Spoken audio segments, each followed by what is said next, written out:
Hey, and boom, we're heading out live. Hopefully, we'll get that a few seconds initialized for the stream and all that. But I'm gonna say thanks you guys for staying with us even with the technical issues yesterday.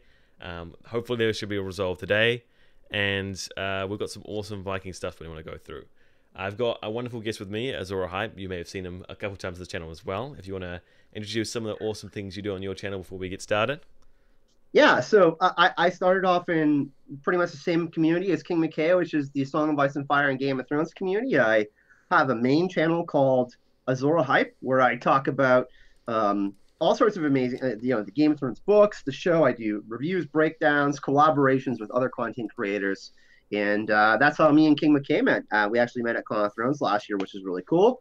And King McKay and me were talking one day, and he said, "Man, catch up on Vikings because we're chatting about it, and now I'm going to be covering Vikings and other shows, and I'm slowly getting other material for my other YouTube channel that I launched called Marvelous, which is inspired by the great Stan Lee, of course, who passed away yesterday. So, yeah, I love talking about movies and TV shows, Star Wars, Game of Thrones, Vikings, all that stuff, and that's what I do. Yeah, that's awesome. I actually have a really cool story. So when I first showed up to Con of Thrones, me and my brother walked through the doors at like 2:30 p.m. at night. It's like boiling hot for anything we've ever had in New Zealand before. And then the first person we see coming down the escalator is him.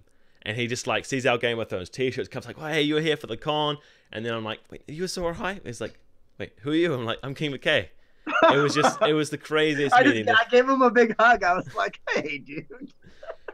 It was just it was the very first person we saw at like 2:30 p.m. I don't know what you're doing wandering around the hotel. Well, no, quick story so we can get into the Vikings material. But there was this couple from New York, and they were really cool. They were actually leaving the next day. They weren't staying for Con of Thrones, but they overheard me talking with another friend about Con of Thrones, and then me and my other friend were talking about Marvel, and they're like, "Yeah, we're really excited for the next Avengers movie and all that kind of stuff that's going down." And so we started talking about like Avengers 4 theories and stuff like that. So we ended up having a couple. They ended up buying me a couple of drinks. We had a couple of drinks together and just really hitting it off. But just wanted to kind of get to know them before they left, and that's why I was there so late. We were literally there till last call because and they had planned to leave the bar earlier, but they checked out my channel and we got into chatting. We chatted for like 3 hours about like theories and stuff. So pretty funny that I got to see you at the exact moment when I was Yeah. heading back to the room.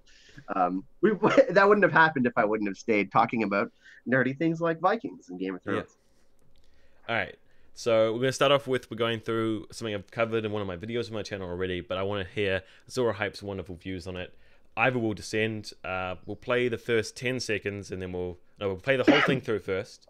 Then we'll come back to the start. We'll talk about some of the audio we hear, and then we'll kind of go through it bit by bit. Okay, so we'll play the whole thing. Ready, set, go. I'm trying to rule well. Hail the god Ivor.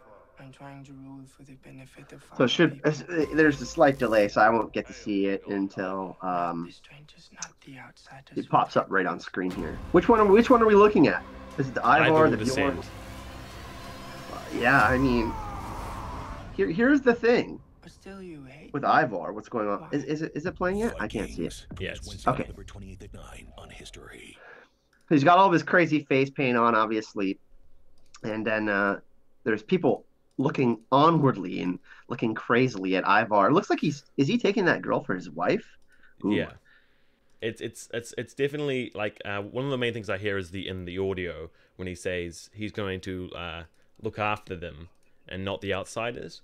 But they play that over like a contrasting images of like scared children and oppressed villagers. That's like a exact parallel or contrast to him saying he was look after them, whilst them also being oppressed under his like very like he's getting really dogmatic and sacrificing, and he's got like new trained soldiers. Well, we're descending into Ragnarok now, which is this period of intense battle with not only the elements of ice and fire, but obviously the people of this region and the world. So the descent is the descent into Ragnarok, and also the descent into madness. I think if we specifically look at Ivar, if we look at his historical figure, he was known as the most ruthless of the Viking kings, and I think that they're definitely playing on that, and we heard it from Ragnar himself, be ruthless. So that's a really interesting insert from the writers of Vikings, that they specifically inserted the word ruthless. And then Yeah. I mean, in the previous trailer, King, we saw people being hanged what looks like to be the streets of Kattegat, which Yeah. is It's pretty brutal. yeah. So I mean, a show of power through fear, and I think that's mainly how Ivar has operated in this. This trailer looks more. I mean, look at the kid right now. He looks fearful of what's go. I mean, Ivar is all painted up, and symbolically, the way he looks is very scary. He's trying to make himself look like he has more power, even though he is quite vulnerable at the moment. And that's something usually that dictators do Yeah. when it comes to ruling. So Ivar's definitely going down that path. I think Descend also is two things: Ragnarok and the descent into madness for Ivar as well. So that's kind of the vibe that I got from it. It's definitely, I think there's going to be that stark contrast between characters. I mean, Ivar rules through fear, and then obviously there's uh, like Lagertha and Bjorn and other people more take people in through merit, more through merit, like how they do in battle and Yeah. their ideas, as opposed to just like having this birthright, kind of like a Joffrey Baratheon, for example. I kind of see a similarity in the two, the sense of entitlement that he has. Yeah, and that audio line we got of Hail the God Ivar, he's like clearly pushing the theme of him being like a deity as well as a ruler, similar to like what we see in like emperors in like China and Egypt and that, where they try to level, like make it so that no one can really compete for their like leadership because they put themselves above just simple men politics dynamics, and that will, yeah. I mean, for Ivar as well, we got to remember that he does have this thing that is wrong with him, and he is. I mean, some people call him a cripple. Um, that is something that he's always trying to combat. He's always trying to compensate for that, and he has to do that through ruthlessness and with fear-based action. So I think that is something that we're clearly seeing in the trailer. I mean, he's obviously progressed and became more confident within himself. So this his ego has become quite large, and I think that is a problem, especially for Ivar, for someone who was kind of coddled by his mother and never really had the independence that his other brothers had. I think that's a big that's a reason why we see some of these problems crop up with Ivar. The God Ivar thing will be in episode 13, and the reason is that the name of the episode is A New God. I think this stuff could apply to the whole season, so that'd be interesting to see, because episode 11 seems like it's going to be, once we get to this other trailer, about a lot of the stuff in England, and we'll come to that soon. But yeah, it could be episode 13, we start to get more of Ivar ramping up into him trying to make sure his power is consolidated, mainly because we will have Rollos coming in and competing for that. I want to draw attention to about 2 seconds in when we see the kind of shot of him being really like out of it almost. Like everything's hazy, he's like kind of stumbling forward as he walks. And I'm not sure if this is because he's like experimenting with drugs like we saw Ragnar do in one of the previous seasons, or he's just getting like super mad with power in this like really heated moment. Do you think that we'll see him kind of become like kind of lucid at all? Like not lucid, very like drug-like, or like seeing? I mean, you mean doing some of the things to expand his consciousness like Ragnar did? Yeah, I think so. I mean, the seer is sick. I mean, it looks like he's kind of on his last legs. He's seen Ragnarok, and the seer is. I want to say he's an empath. He's absorbing all of this energy that he feels like is present, which is, there is a lot of negative energy within Ivar, and I think that's actually partially what's making him sick. This the idea of things that are falling apart, and I think that Ivar to gain knowledge. If we are called the Odin's Eye podcast, by the way. Yeah. What did Odin do to sacrifice? He sacrificed an eye for knowledge, which actually means you have to sacrifice something to gain something, for the most part. Like like love, for example, you have to make sure that you're honest with someone, right? You have to be truthful. So you have to sacrifice. I mean, if you have fear within you, you can't have that if you want to project confidence and stuff. So I think that's similarly, if we look at Ivar, if he wants to become a good ruler, he has to gain some of the same characteristics that Ragnar had. And Ragnar, I think, and especially in Viking culture, they were very much connected to nature. And I think that Ivar has never really had that. We have seen, Bjorn have that. I mean, they were eating mushrooms and stuff, and while they're on the road, like going into war and stuff like that. Ivar has never really had that. Like I said, he's still kind of a child. Yeah. Really, honestly, and I think that him taking that, I don't think it's the right thing for him because I don't think he's mature enough to truly understand when he's like ingesting something or taking some sort of hallucinogenic like most Vikings did to expand their consciousness back in the day. I think it's actually going to warp his mind and make him more like paranoid and things like that. Yeah, I actually agree with all of that. Let's play till just before it starts speeding up about 15 seconds. Yeah. So we get more shots of this village raid, which is really interesting. So it could be that he's raiding before he gets to England or a little bit afterwards. But we see his men with the shield, the star sun, people running and screaming, and then we get to the shot of the kid with the blood on his face, which is a big moment. He's like crying, he's got blood smeared on his face quite deliberately, almost looks like. And he's like looking down at the ground at something. I said this could be like him seeing his parents being killed, or he was forced to do something really bad by Ivar's men because he's trying to like recruit the next generation of fighters on his half. Because getting the children is like a first step of becoming like a dictator.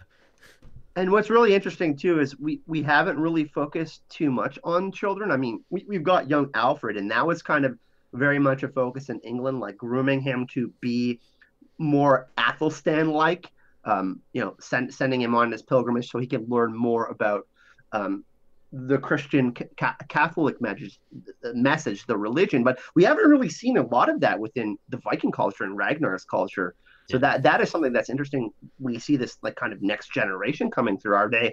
Are they truly building? I mean, because they're fighting, right? They're essentially destroying each other. And what are they really leaving for the children? I think that might be an interesting theme that we could kind of see throughout the season.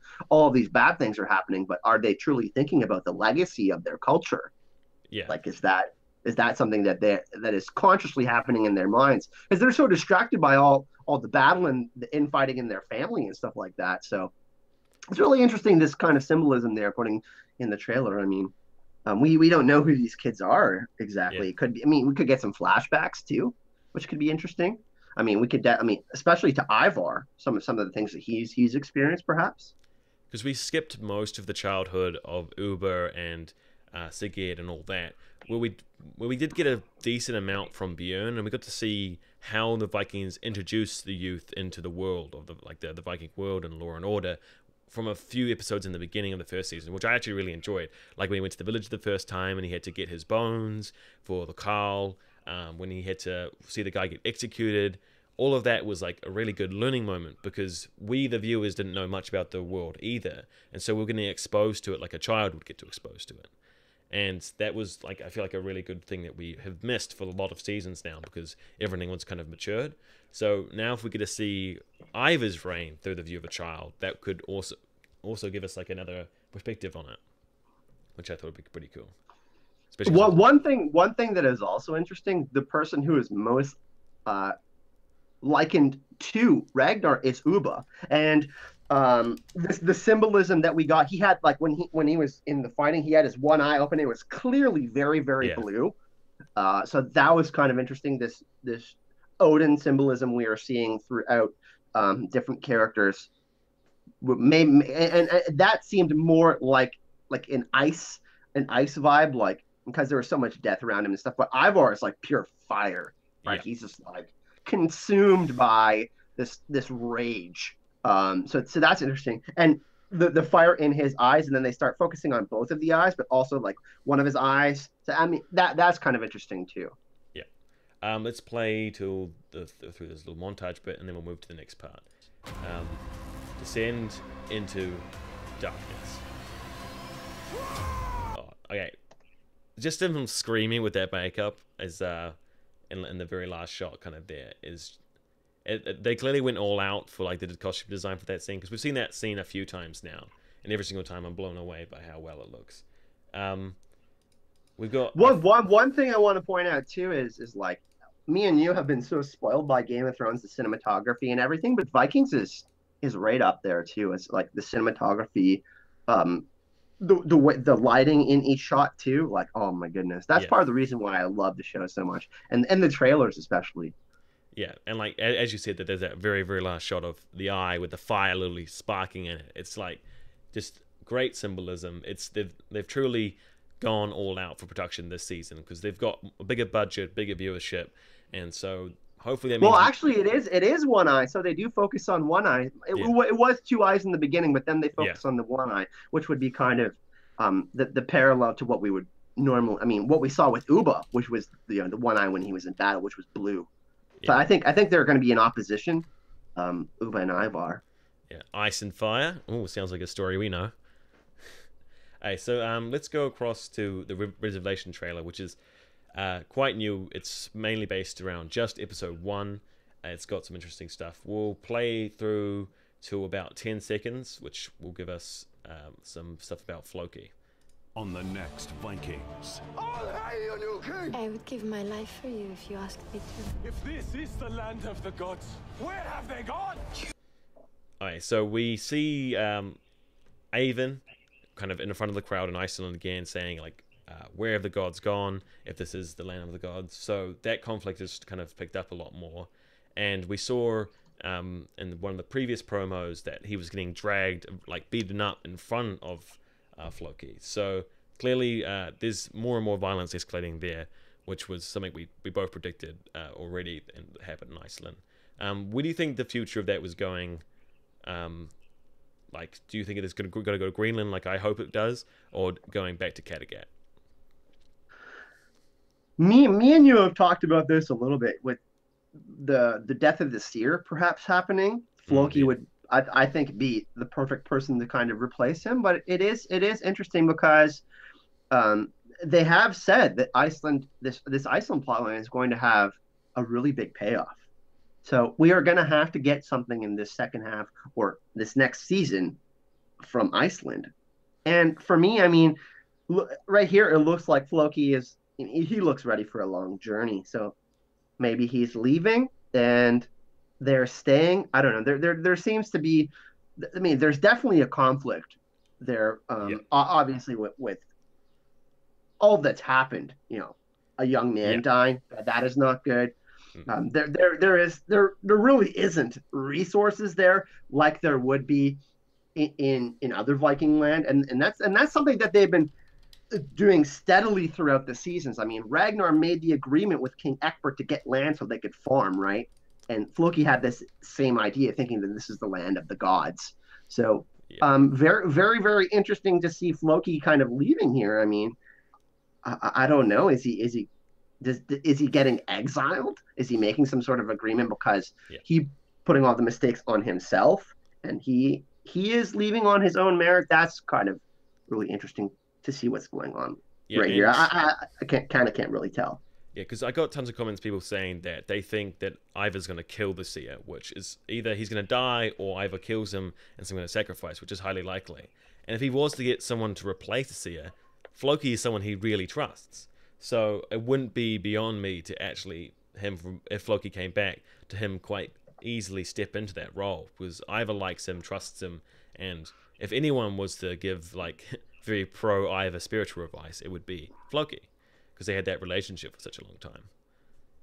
I think Ivar sees Floki as like your close uncle. Like we all have kind of like an uncle or someone that's close in our family, like a cousin that's like someone that we can really get along with that isn't a direct sibling. Like, I'm a single child, so I'm close with my cousins, and I have uncles that I get along with swimmingly. I think that I don't know that necessarily Floki would respect what is going on, because he wouldn't like them fighting against each other, because he loved Ragnar so much, and Ragnar's legacy means a lot to Floki. So I think that for Floki, seeing what's going on and perhaps seeing the state that Ivar is in, if he does return to Kattegat, would be really interesting to kind of see where he landed, what side he landed, because we know for sure that he's closer with Ivar than the others, but he's also went to battle with Bjorn many times. So and Bjorn is definitely going to be the person that's mainly. I mean, Bjorn is the oldest. He's the eldest, so there's going to be that kind of thing going on. Dave said, I'm sure Floki will leave and maybe join Bjorn. So yeah, so people are split definitely on whether they think he'll go with Bjorn or with Ivar. He's kind of been really lucky, like he said himself, to be like out of the conflict entirely. He left at the perfect time when the brothers all broke up, and he didn't have to choose a side, and that was something he really enjoyed. Like I doubt he will willingly want to go back into the fray and like betray half of Ragnar's legacy. But yeah, let's go to one thing as well, King, is that he's lost. I mean, he lost his child. He's lost his loved one, and then I mean, he's losing Iceland apparently here. Would he be down with losing Kattegat if Ivar, if he made that conscious thought that Ivar was the one risking their whole legacy? Would he be okay with that? And that's kind of the thought that it comes down to for me. And I don't think he would be. If he's lost everything and that's the one thing that is left for him is Kattegat. Yeah. So he's definitely his entire legacy of himself has to be either reborn through Iceland, which seems to be getting harder and harder for him to do, or he'll have to do it through Ragnar's legacy because he'd lost his child and his wife and all that. So he's definitely down to his last straws already mentally, and we saw that starting to like ramp up in the first half of the season. So yeah, it seems to be trending on the same exact path for me, as we saw. But I hope that Floki doesn't get like pushed off to the side or killed, because he's one of those characters that, for almost all of the series, I've really enjoyed. And it's now like he feels like he's getting redundant, and I don't want him to be redundant just quite yet. We've got a little bit more into where we see Hickman and Lagertha, so we'll play to about 15 seconds and You are an incredible woman, Lagertha. I cannot give you up. I have always sorry, say that again. You cut out briefly for me. we just went to 15 seconds. Okay, yeah. Yeah. Oh, by the way, everyone in chat, let us know, like, where do you think Floki lands? This is really interesting. I mean, Floki, it would probably be very hard for him to leave after making that long of a journey. So I want to know where chat is too, and please like leave your thoughts. I know well, we only have a few people commenting in chat, but there's 38 people watching. Feel free to join us and join the conversation and like let's get this going. We're both really excited for what's coming. Yeah.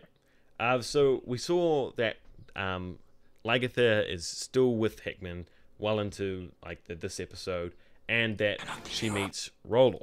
I have always loved you. He says that I've always loved you, which is something we both talked about already, and how Rollos has definitely always loved Lagertha, and he was kind of like going for her. In the very first season we saw them, he was trying to kiss her and stuff like that, but he was like, no, I'm with Ragnar, you lost your chance. So he's still clearly kind of tied up in between his loyalties to the new Ivar like coalition with Dixit and all that, and his old love for Lagertha. So man, him returning is such a big deal.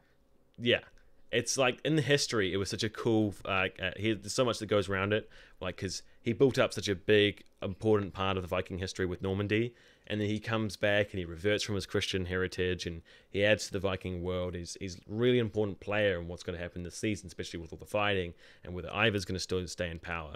And so knowing where he stands for his loyalties to Lagertha will really affect like what he's going to do in this coming season. Like we saw the clip of him landing, which I kind of want. Yeah, and then we're gonna watch the other clip after when he's entering the room where they're asked. I mean, where he's being asked why he's there.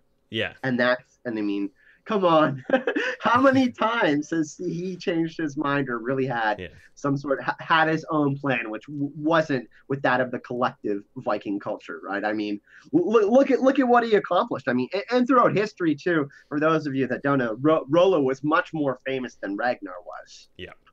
In actual history, I mean, the Duke of Normandy, all of these things that he accomplished. And why is he really there? It's certainly interesting because some people have said that Bjorn maybe. I mean, is Bjorn actually Ragnar's child in history? I don't think he is, right? No, So he's some not. people, Yeah. he's not. So some people think that Bjorn is actually Rollo's child. I don't think they're going to do that in the show, but certainly Yeah. could be kind of like this red herring they kind of play on. And Bjorn also says, like, I'd be a happy man if Rollo was dead. Yeah. I think there's So been a ton of foreshadowing showing a conflict between Bjorn and Rollo, where Bjorn actually kills him. Like, that would be a really interesting way to see him die, because, like, I'm just bringing it back to all the symbolism we got in between Rollo being the bear, and then we have that very, like, that first time when we see the adult Bjorn, and he goes into the woods, and he fights and kills a bear. So, I think it's like almost a foreshadowing for him manning up again and going through like a second rebirth, but this time him killing, rather than like a bear in the woods, Rollo the bear. And that's like him moving to his next kind of third life as Bjorn, we'll see in the show. If you had any thoughts on that?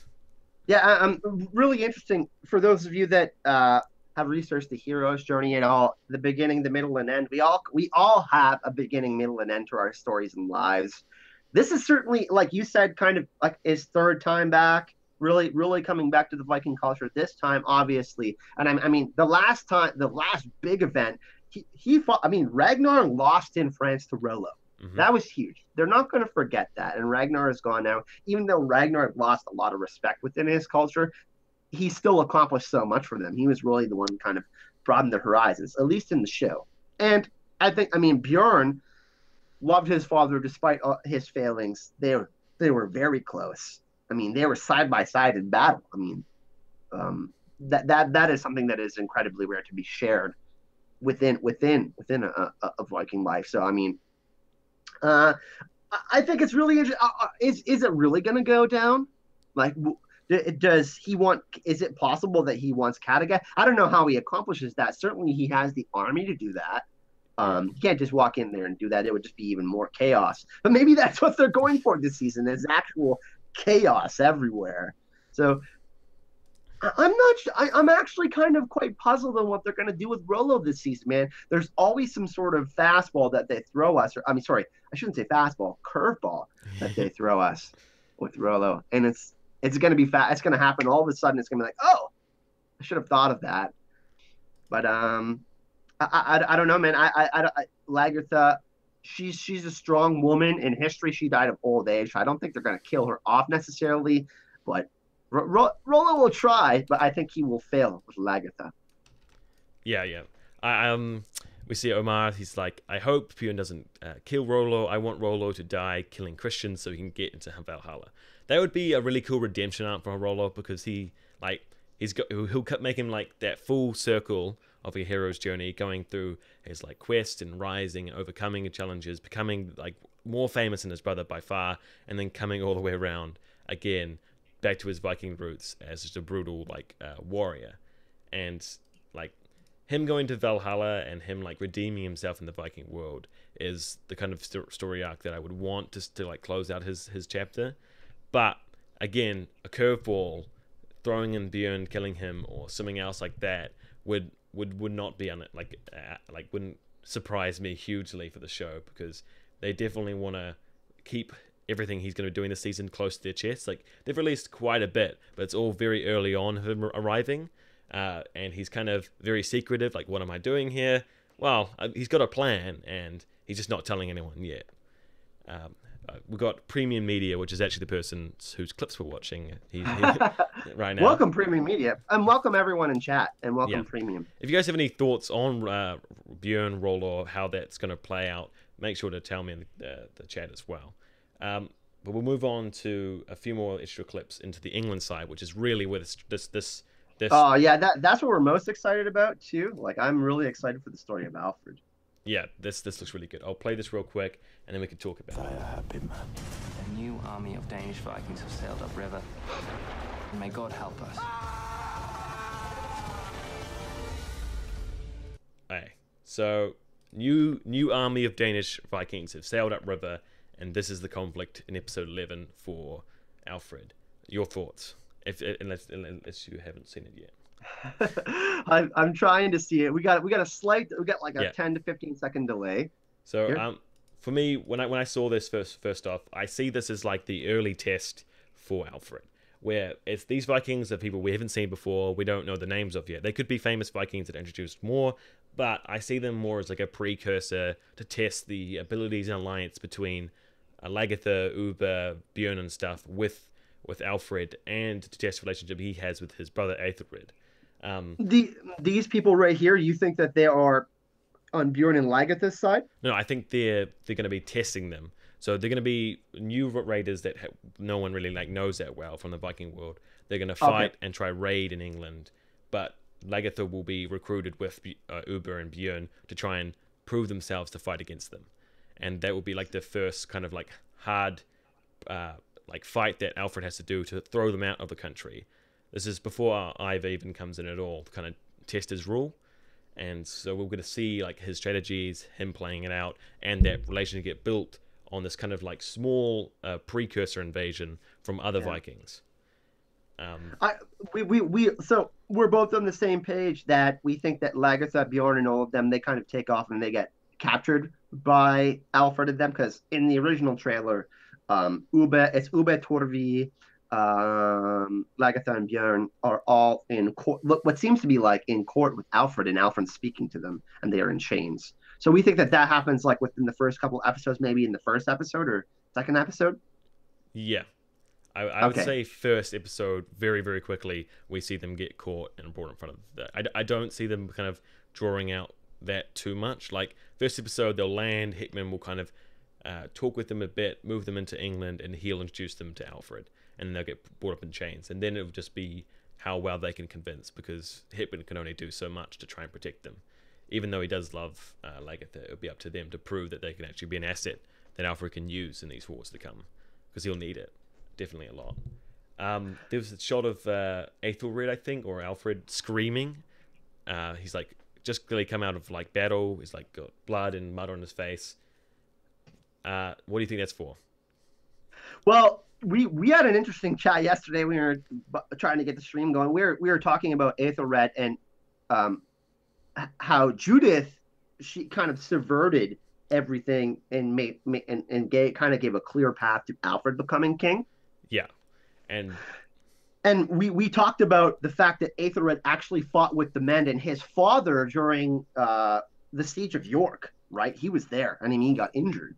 So the fact that the men protested the initial the crowning of Alfred is a big deal. And in the other trailer, it looks like what seems to be in the court with Aethelred and Alfred, someone is concealing a knife, right? And then we also have Lagertha saying there's like treachery all around you. I don't know the exact line, but it seems as if there's going to be some sort of internal conflict within England as well about succession. So it's going to be very interesting. And I think, I don't necessarily think that Aethelred will oppose Alfred necessarily because they are brothers, but the men could try to divide them. And I think that Aethelred will actually be on the front lines, like kind of like how he was before. I don't think that much will change because he is respected amongst the men and whatnot. And I think Alfred sees that as well. Alfred is a really, really intelligent guy for his age, right? I mean, we can't take that away from him. So I think that it's really hard to predict because we don't have too much information. But I think that Aethelred may end up actually dying in some sort of conflict. The noble like warrior sacrifice is definitely in his genes for sure. And he's like, if anyone is going to try and pull them apart, it'll be like lords and schemers, the politicians who are trying to like use him as a political figure, like we see in like Game of Thrones, where you're like Tommen and stuff like that, where he doesn't seem to have a huge amount of political ambitions by himself. Otherwise, he would have taken that when he had the chance. He wouldn't have abdicated the throne to Alfred in the first place. So he's clearly divided and unsure about what's happening. He feels a little bit betrayed by his mother, but I agree that he was kind of shocked when it initially happened. He also thought that Aethelred, because he was Alfred didn't have a problem with Aethelred becoming king. That's something that we got to make clear here. Yeah, we've got people in the comments saying that Hickman will bring Lagertha to Ivor for a sacrifice. I believe Hickman is playing with Lagertha in some way. Maybe Ivor's involved. I feel that's what I felt like actually the same when we first saw the relationship start blooming. But the more and more we get from these teasers, the more I think that they're going for like a genuine love arc with Hickman. I 100% agree with that. I think there was a 0% chance that Hedman would do that. Like just the Ivor, symbolism. they are gonna isolate Ivar as just Ivar, and like Ivar is gonna have like no allies. Yeah. I actually think that isn't it in the trailer too? Why am I forgetting his name right now? I had a total brain fart. Who's the other king? My God, King Harold. Why did I just forget that? King. I don't even think that because King Harold's boat. It might get stolen by Bjorn and them. Yeah. But I actually think that King Harold, he's a pretty smart guy too, and I think he'll see the writing on the wall at some point. I think eventually odds will be against him if we think about it. Bjorn and all of them being aligned with the Englishmen, and then all of that going down. It's going to be really interesting to see who Ivar has in his court. So, it's a theme that dictators always kind of like isolate themselves, get further and more inclusive, and even when people do try to like help them and become allies, they always get like very like they mistrusting and paranoid about them and almost kill them off. And that's something I could definitely see Ivor going into, where he doesn't trust anyone. Like this new girl he's got, I don't see her lasting the season, to be honest. Like you eliminate the variables, right? Essentially, I mean, you don't want people opposing your ideas, and that's what I mean. You just basically told everyone that dictators try to eliminate other people's ideas because they don't want people questioning what they're saying. Yeah, Judith will be killed by her son Aethelred. I think that would be like a bigger culmination of his betrayal. I don't think we can tell if it's going to go that far yet, mainly because we haven't got that much from him. We've seen him training in the yard. He was very much his father's boy, and that he was hurt by what her mother did. But that would be a big twist if he gets to the point of actually killing her over that. I don't know if Judith kind of does have. I mean, she loved Athelstan more than anyone, and I think that her seeing that within Alfred being Athelstan's kid, that is really important to her to still have that around. So that's kind of why she is doing the things that she does. I mean, Aethelred is not her kid. Alfred is. Let's just put it simply there. Judith is Alfred's mother.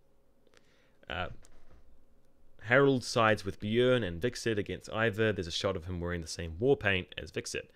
I could see that happening this season, him switching sides. Once he sees Ivor snowballing more and more into his crazy, like, I'm a god, dictatorship, all that kind of stuff, there isn't really a place for him in court anymore, because he's not going to share the rule. It's not an Ivor thing to do at all.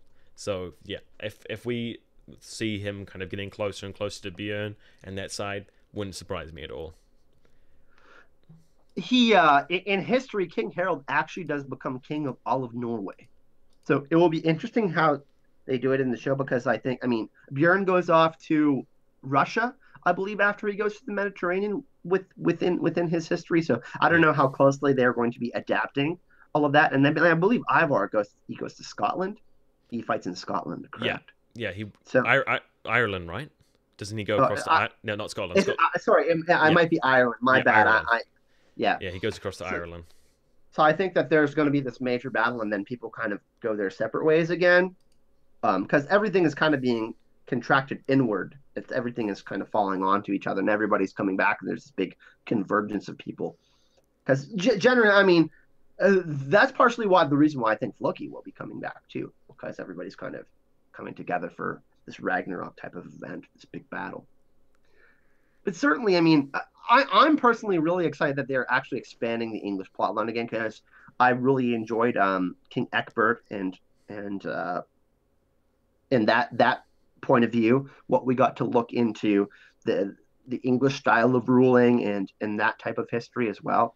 And I hope they continue that, because there has been some news that they do want to do a Viking spinoff, and I'm wondering who they would pick to kind of, or what period or or what country they would do it in. If it's going to be more the English against the Vikings, all of that. Yeah. So that'd be really interesting. Because I definitely feel this season's gonna be focused on just the England Viking spot again. But if they go into season 6 and that, I would like them to explore more countries like maybe Russia and North America and North Africa more. And that is something I feel like Bjorn will be used for. So we see in the trailers already that he's kind of like breaking off with what Lagerford's doing and makes his own attempt to try and make a run at Kattegat. He sees that he's not okay with just sitting around like in England trying to defend his mother. So him showing that independence could also mean that he will head towards Russia and other places like that with it once like this whole conflict is more or less resolved, or they come to some kind of agreement with either, which I don't see happening anytime soon. I think Hickman heads towards Russia. Vixit, sorry. I'm sure that it'll be happening in season 6 in the introduction of a Bulgarian prince, Ola of Vuk. I don't know that history, and if you do, I don't know as much on that. I haven't read up as much on it. I can put that name into Google and do some magic. You can Google search it. Was- And by the way, me and Kink don't claim to be experts on Norse history or English history. Like, I know some. So everything's not going to be exact, people. But when we're talking about the show, I try to I try to for the show analyze the show because there is a lot of changes. Just like Game of Thrones, there's a lot of changes from the books. So try to be. You're going. Oh, here we go. I see a lot whenever people try to predict from what we know in history what happens in the future of the show, we can get it wrong a lot because they make a lot of changes. I prefer to look back once we already know what creative choices they make, and then compare what history they changed. That's a better kind of analysis, I'd say, because you can see which choices they made, why they did that, how it made more sense for the show. But here we go. He ruled all of the part of Russia people during the 9th and 10th century. So big Russian character. See, but he was born in Sweden. It says so that's. Yeah. I mean. So I mean, is that going to be kind of another? Is that going to be another someone that's going to be opposing Bjorn? Because Bjorn goes to Russia, right? So I mean, it's going to be really interesting. This Oleg is this kind of like the next person that's going to be the runic dynasty. I have heard of that, but I don't know a ton about. This is the kind of history or character I would expect the show not to introduce a new person for, but to just give the history to someone else like Bjorn or Vixit, like that person said, because like to introduce a whole new character with its own storyline, that's a bit much. But just for them to give the history this guy was supposed to do to a character that's not doing much in the show, like Vixit, that would be more along the lines of something that I think they would do. You want to move to the Rollos' return? We did cover that a bit, but I want to hear that interplay between him and Harold. Omar is saying, by the way, that he will be in season 6. It is already confirmed. They've got a character for that. That's awesome, actually, because they will need to expand the cast more if people start dying in this season. Which I mean, we actually talked about this in one of our previous live streams. We talked about like the initial. People are kind of at the end of their journeys, like the Flokis, the Lagerthas, the Rollos. We're kind of getting towards the end of that, and there's kind of going to be like this maybe soft reboot with the Alfreds and the Ubas. And I mean, we did already kind of get that because there was this huge time jump, right? Yeah. But we could kind of maybe get that a little bit more, like maybe like not as significant of a time jump, but maybe having this kind of these final journeys for some of these big characters. But depends on how long they want to do the show. Yeah. I hope the show keeps running for a while, but because I think it's still a great show. Yeah, it's the leading show in history, I think. So they're not going to drop it anytime soon. But yeah, there's just so much history they can go for as well, and with the cast of characters they have and the amazing actors, they can just keep kind of appropriating storylines as much as it makes sense for them to do. I found out about a character who's returning. If you want to know, just ask I think it's Thotern. Oh. Bjorn's first wife. Yeah, you want to talk about that? Yeah. So in the big trailer, when Bjorn is standing there and there's all those people behind him, the person that's directly behind him is actually Thotern. That's his first wife who has the big scar. I think she is like 90% returning. I think that's her. I could be wrong. Yeah, because I really hope that we get a full arc of love from Bjorn, because he's been so bad with his relationships. Like his child has died, his relationships have failed over and over again. He's up to like the fourth one now with Torvi, and then there's this growing conflict between Torvi and Margrethe, who's going more crazy. And Torvi has this she's been around for quite a long time, so if she dies off, it wouldn't surprise me. And that would then this new character would his first girlfriend would come back, and hopefully it will bring his whole like love arc full circle again, and he might actually succeed at something. I mean, he loved her, right? He truly loved her, and Torvi even says like he never really like loved me. He loved the idea of being with someone, but he never really loved her like he did with Thorun.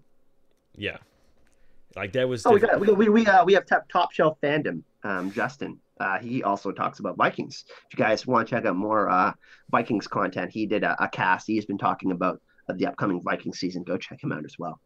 Season 6 is already confirmed for 20 episodes, and I think they're doing season 7 too. So yeah, they're definitely wanting to write this one out. They really like their 20-episode seasons, which they split. Like a 20-episode season sounds great until there's a 9-month break in between them, and then it just ends up being like, is it not just 2 seasons?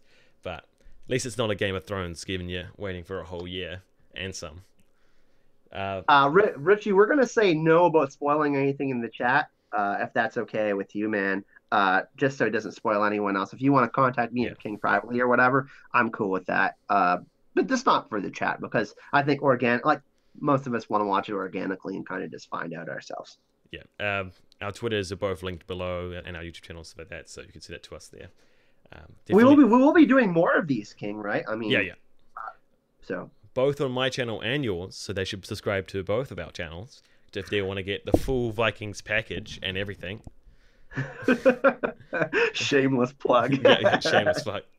Yeah, it's basically 2 seasons. Yeah, it's just 2 seasons. So we're gonna be covering this until, oh geez, is this gonna be like right before Game of Thrones? Yeah, it's gonna go right up to the butt of. So December is 4 weeks, January, February, March. Damn, it's gonna be literally, it's gonna be ending right before Game of Thrones. That's insane. Yeah, it's gonna be a full on season of Vikings plus Last Kingdom, which is based in the same time period, which we both really like, and we might put some content out on as well. And then it's a little bit different because it's not like released weekly. Yeah. So it's like, how do we approach that? Because everybody will like want it all at once, and that's kind of hard to do. Because do they release the episodes weekly with Last Kingdom? Last season on Netflix, it did come out weekly actually. They did. Okay, yeah. So if they do that, we should check that out. Would everybody in chat be interested in that? I mean, I love the show. Yeah. There's apparently really good books on it as well. If anyone because I've that's probably one of the main things I actually get, and a lot of my Vikings comments is people saying, "Have you watched Last Kingdom though?" So there's definitely a lot of you guys that like that, and also if you want us to do like backlog videos on that as well, like about some of the main characters there, it's I don't think it's as serious a lot of the times with its plot as Vikings is. It can be a lot more comedic at times, but Vikings does have its good humor as well. So I think we play this Rollos Return, talk about it a little bit, and then we can wrap up this little part of it and go to just questions if anyone has any. So start throwing your questions in the chat if you have any about this season, Last Kingdom, or what else we're doing on our channels. Okay, I'll play this. So Rollos arriving on this boat. He's got his I love how his men are shaped like turtles with their armor, with the little studs on them and everything. Right, I'm just catching up here, King. Sorry. Okay, okay, go. I think we're okay.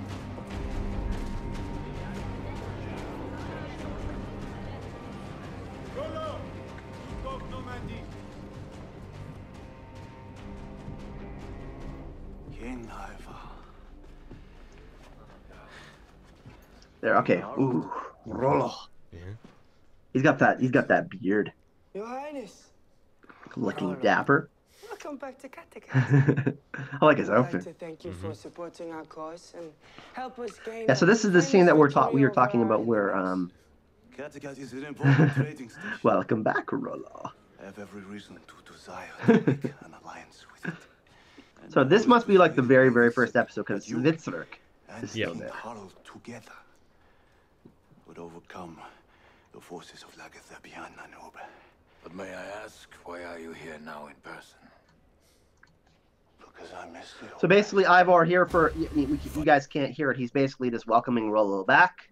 Yeah. He's just like, I missed the old place. Yeah.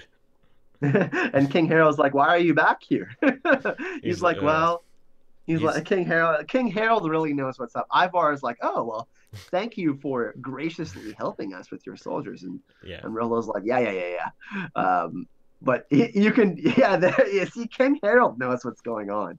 I think they both kind of understand what he's like, kind of trying to move himself into like a more position of power in the region. But Ivar's not scared at all. Where Hickman's, where Harold is like more concerned that he's got a big army and he's gonna be like, what are you doing? Like, what are you planning to do? Like, are you gonna try and take my kingdom? No, I'm gonna be king of all Norway, not you. Where Ivar's like, he's up for the challenge. Like, he's not backing down from Rollo at all. Which is interesting, man, because Rollo is someone that you definitely do not want to screw with. He is very intelligent and he has a lot of power. Yeah. So, Ivar trying to go up Rollo, I think, would be a big time mistake. I want to see like some really cool plan from him. Just him to like almost like pacify both armies at one point or something. Just have like to be the mastermind of chess on both sides. It's not really his forte, but like he has survived in France for that long. You pick up some French indices after. Oh my God, you heard it. You heard Charlemagne say like a pit of snakes, was it? Snakes, and then of course Ragnar died in a pit full of snakes. So the symbolism there, but yeah, the French is like, I mean, come on, that's like Game of Thrones level of treachery. That like France is, I mean, France and England, but France is especially treacherous. The show is great. People just hate family fighting. Yeah, but no one ever complained when Rollo and Ragnar fighting. That Rollo-Ragnar conflict, it was just like one of the most emotional scenes of Vikings so far, especially when they got to that brawl of just them punching each other backwards and forwards for like a solid like 3 minutes on camera. That's that was one of like the highlights of that season and probably the whole series for me. And if we can just capture a small bit of like the intense emotion that Rollo brings to the show with him returning, that's just a win for me. Like, it's such a different energy too, King, because Rollo always had resentment that Ragnar had more power than him, and then he went and accomplished his own things. And he's kind of in a different position now. So to see him in this completely different stage of his life, seeking out things that he already had before, but abandoned for something else, is really interesting. The grass is always greener on the other side. Isn't it that's the saying? As soon as he got the power, he was like, oh wait, actually, it's nice to have a family and friends and loving community and all that. And it's almost like Lagatha. Like she greeded for power so much that she killed Queen Asla and caused this whole war and stuff for Kattegat. But now all her thoughts are like, I want to have a farm and live in peace by myself. Because she realized once she had that power, it wasn't worth breaking up the legacy of Ragnar and throwing their whole family into like war and chaos just so that she could have that power. She would prefer to have that simple life. Often enough, if we go out seeking something, like when we think outwardly about something, like when we want something, we often forget about what we have. And I think that's, I mean, I'm going to use an example. What we see in media, you know, we constantly see all these nice clothes and this technology and all these things that we want. But often enough, like we have things that are like, will entertain us or that we like, that we have at home that we don't even use. You know, I mean, especially us. I mean, we're pretty good, but that is kind of something that is very interesting.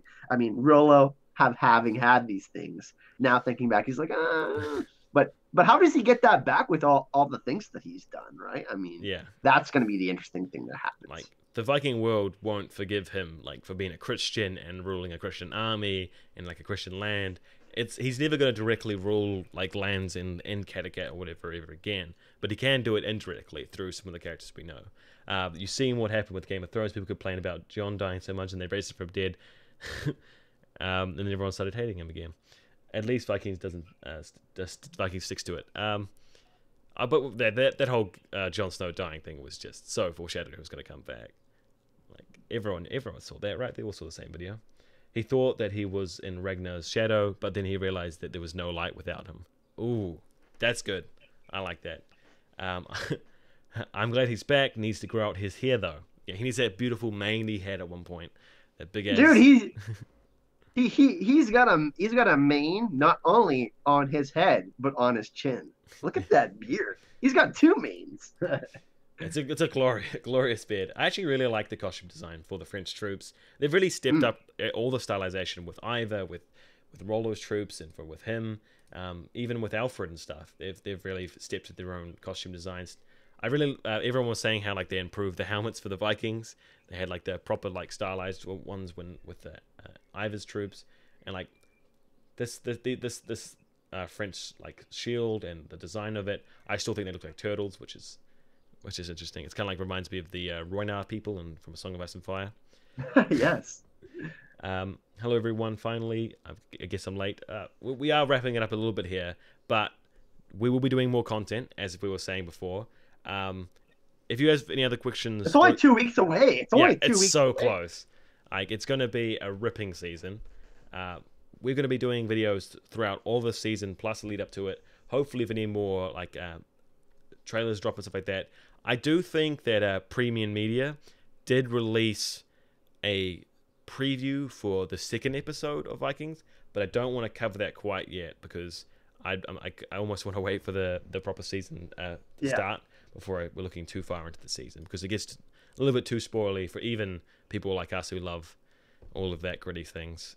Have you guys seen the new teaser trailer from Yeah, that's what I was just talking about. It reveals a bit more about the season. Yeah, I think it's the same themes they kind of reveal what we've already seen here as well. Don't like French Rollo though. I like French Rollo. I think it's cool. I think he's come into his own a lot as a character. And I think the show as a whole though, King, like these people you said it to me and you're like, I don't think there's ever been a show where so many people do so many bad things and I still want to see them like succeed and see where they go. I'm like, yeah, man. I'm like, yeah. Like Ragnar wasn't a really good man. Okay. Like he killed a lot of people. He killed innocent people. So certainly this is now with how television is, these kinds of shows can be compelling, and it is, I don't know. It's just so interesting to see a look into that culture. Yeah, like very, very first episode of Vikings, I knew what I was getting into when they were just walking out the docks and then a Rollo just stops to rape a girl. And it's like, whoa. The morality of this, of like, these are people who go to innocent villages and just butcher half the citizens, steal their money and leave, and that you're rooting for them somehow. And that's just how brilliant that they can bring you into the actual world and the culture, so you feel like you're on the same like morality terms as them. Do you guys think that Rollo's wife is dead because she's not there with him? Now, they had that whole breakup thing. I think she's still definitely in Normandy, and I don't know how much of a role she has in history, but I feel like she's still alive, she's still doing her thing. But because he went with Bjorn on that first journey, she kind of like broke up with him and took the kids away and was like, no, you got to choose which world. I don't think Rollo is going back to France. No, he's not going back, and their relationship's kind of over now. He chose the Viking world over the French world, I feel. Will the show tie into some of the stuff from The Last Kingdom? It will tie into some of the events. Maybe in another season. Like, I mean, Alfred is still very young, so maybe like right towards the end of Vikings, we might see some of that stuff. Yeah, they'll go their own creative path, but we will see probably some familiar like parallels every now and then. But Uhtred does throw he's not a real historical character, I don't think, Uhtred. So he really throws a wrench into the whole history side of things in Last Kingdom. I think that character is actually based on Ube. Ube, if I'm not mistaken. Yeah, I could be wrong, but I mean they called him Uhtred, because I believe there was an Ube Ragnarsson I have to go back and look. Like I said, I'm not 100% certain on all the histories, but I'm pretty sure it's Ube. Someone was saying that another trailer was released just today. Oh, we could watch that right now live. Sure. Yeah, we can do one more thing before we go if you find it. Yeah, I think you guys should watch the teaser trailer. It's really interesting to get your guys' reaction. Okay, we haven't seen this, so this is going to be 100% live. I'll play it through, and I'll kind of stay quiet until you're finished watching it. You can just tell me when you're finished watching it as well. You can actually pull it up at the same time on a different browser if that's something you want to do, and we can play it together. I can send the link in chat for those who want to see it as well. Yeah, as we see Lagertha in a cage. Ooh. Okay. Hey, so you want to start? Yeah, let's do it. 3, 2, 1, let's go. I refuse to accept Shout out to Premium Media. This is the end of my story. If I kill Rollo, I will die a happy man. Ooh. You cannot deny I'm behind King here, so I'm still not. My fate is to kill Ivar. For me. Vikings. Wait. Premieres November 28th Lagertha in on the cage. History. Oh, jeez. There's Bjorn with a shaved head. Oh, Bjorn and Rollo. Ivar's looking at the fire descend. Bjorn gets off the boat. Lagertha with cut hair. That Hvitzerk? Is that Hvitzerk at the end? Yeah, that's it. Ooh. All right. Biggest thing I saw there. It seems like we just saw that like meeting with Rollo and Lagertha where he's like declares his love for her. This seems like the same location as we see Bjorn holding a knife to his throat. So I sense a trap. I feel like he got a meeting with Lagertha, and in that meeting, they kind of spring on him. That might be from the exact same scene where he is, because she's wearing the same outfit where he is like, "I've always loved you," and then Bjorn's like, "Oh yeah," Lagertha's like, "Gotcha." you deceitful bastard. Yeah. And Uba's right there, with Bjorn. So that is. It's like, oh, you betrayed us. Oh, he's not in a good spot. But this is either when he reveals his plan, or he dies. It's like it's one of those things. Like, actually, no, I've got this. I got this all on the reps. Or maybe I don't think Rollo will die there. No.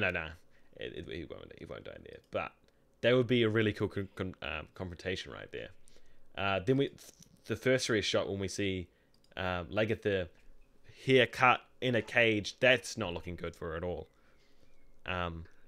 What do you think that's happening? Do you think that's Ivar or Alfred doing that? That is a very similar. It looks very like a very similar situation to what Ragnar was in, the same cage. Yeah, it's very much a parallel to what Ragnar was in.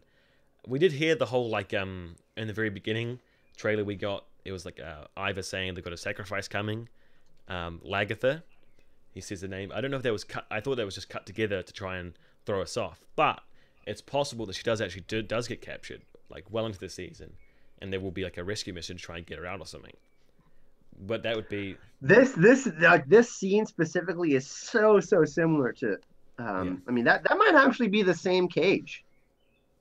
So it could be England if it's the same cage. That'd be really interesting if it was England. Yeah. Oh, maybe she's in England. That's Lady Jordan. And maybe Ivar has her captured within England. Imagine he tried to kill her like Ragnar. That would be messed up. You cannot deny my divinity. So again, he's claiming himself to be a god. Yeah, he's definitely channeling his mother. Yeah, I mean, Lagertha killed his mother, so that could be something that is like a retribution for experiencing the same thing as Ragnar. Now, Uhtred is based on a historical figure in the 11th century. We'll have to do a whole episode on like that history. We'll have to be like correcting ourselves, like, hey, we learned this. We said all of these things and they were wrong. So with the narration, it definitely feels like they're going for the whole like, this is her her last stand. Like they're trying to frame it as if this is like the end to her chapter or whatever, and she doesn't like it. Yeah, I don't see it. I don't think she's gonna die. Yeah, no. But she did direct some episodes, did she not? Yeah. If anyone had the balls to kill off that character, it'll be her, right? Yeah, Catherine Winnick. She's yeah. Oh, Jesus, gorge. Yeah, we got her again with the short hair, but she seems to be on the ground. So maybe this is when she gets out of a cage. If you look at like 20 seconds. Yeah, that short hair is a good look, actually. I like that. It's all up in the air, lol. Vic said at the end of the trailer, my fate is to kill Ivor. It'll be interesting to see where his character goes because I really like Vic said. Yeah, I'm liking him by more. the way, interestingly enough, Ivar with the fire and all of that, in history, Vitzerk gets burned at the stake. So that's his death. And Ivar says to his father, they can burn me alive. Remember that? When they're about to kill Ragnar, and Ragnar's like, no, I'm going to die. So that is something that is interesting that people should consider, is that Vitzerk in actual history dies by burning to death. So maybe that's maybe we are completely fooled by the trailer, and that's not Lagertha. He's killing, like, burning his own brother. That would be insane. Yeah, these history trailers that they always like cut things together to make like a very clear narrative, but then they just undermine it in the episodes. They're always trying to trick you. Maybe Lagertha has a vision about how Ragnar died. That'd be interesting if she kind of like starts to go into like this vision state where she walks around and sees the last. That looks like is that an English banner in the background? And there's like some sort of like maybe like Alfred and like royals are under that kind of like tent thing by the trees. That seems could be. I wonder if it gets any more. It's very. I don't know. Yeah, it's hard. We have her and her. Yeah, it's they're keeping it buried there, and then we have the Vixen shot at the end. Yeah.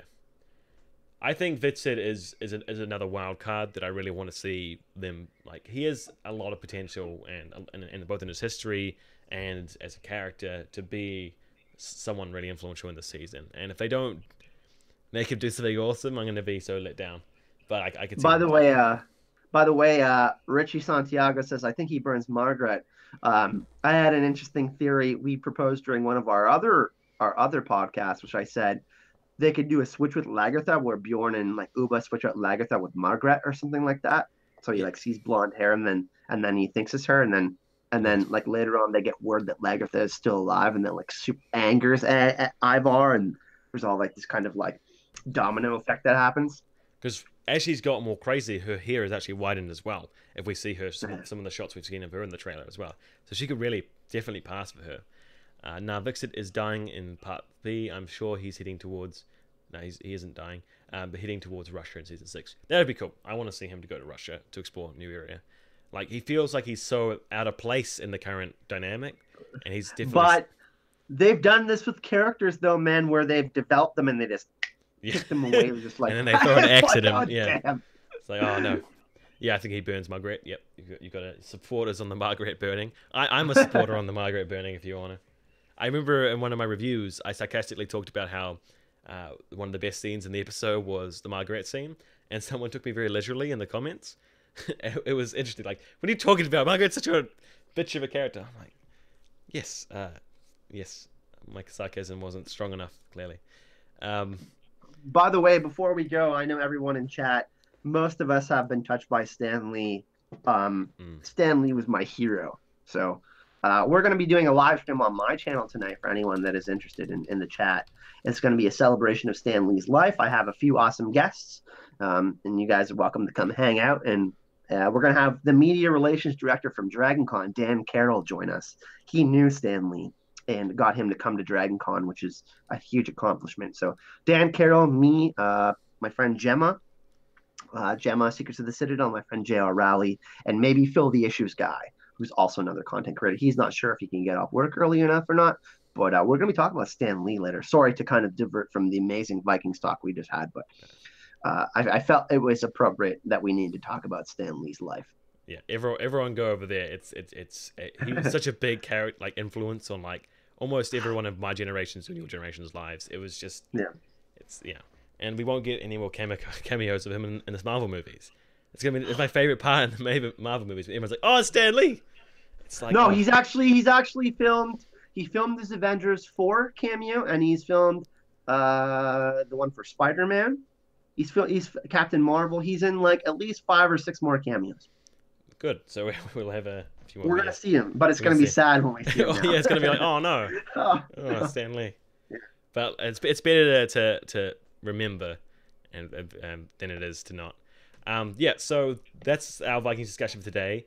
Make sure to stay tuned with both our channels for more Vikings content, and all the other stuff you do on your channel. If you want to tell them about what you're doing on your fantastic channel. Yeah. So I just got back from California. I think it was exactly a week ago. So I'm just kind of getting back into the swing of things, creating content. I started a new podcast with my friend J.R. Rowley, who's another community member, Song of Ice and Fire, Game of Thrones community. It's called a podcast of Bronze and Iron. We just had our first episode. We talked about Miguel Sapochnik.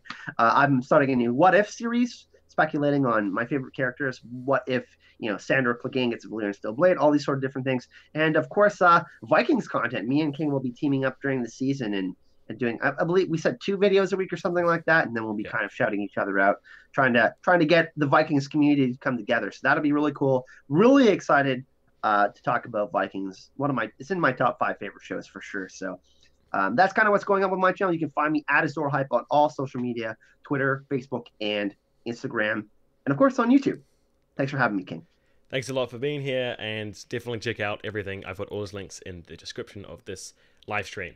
Thank you guys for having us here. I've got some work to do with this thing you just springed on me. I'm going to be dissecting all this as well. And I think that's it. My links are also down there if you aren't following me, which would be crazy because I'm the best content. I'm sorry. All right. Thank you so much. We'll do our skull and get out of here. 3, 2, 1. Skull! Skull! Thanks, Joe. Bye, everyone. Skull. It's stopping. Is